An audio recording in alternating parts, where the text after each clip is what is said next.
And for more on what this means politically and economically, we are joined by DW correspondent Chiponda Chimbelu.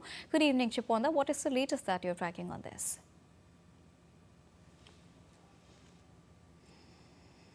Well, France has adopted this budget, but it is a month after the deadline. And to do that, the French Prime Minister, Sébastien Lecornu, had to survive 2 no-confidence votes on Monday. Now, the 2026 budget is a compromise. France has a minority government, so it needs the support of the opposition parties to get any decisions through, like approving the national budget. Now, the center-right coalition had to give in to some of the socialist parties' demands. And that does mean that their plans to cut France's deficits aren't as ambitious as they were supposed to be, and the new budget has ended up having smaller spending cuts and tax increases. So France's deficit, which was expected to be at 5% this year, could actually end up being bigger. But this is, of course, still a relief because France has lost its 2 previous prime ministers because they failed to pass a budget. So the current prime minister was able to find a way to break through the political gridlock.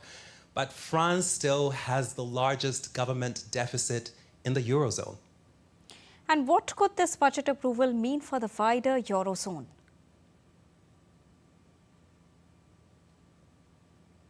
Well, we do have some good news. It means that the political crisis in France isn't as much of a gridlock as it was maybe in the past.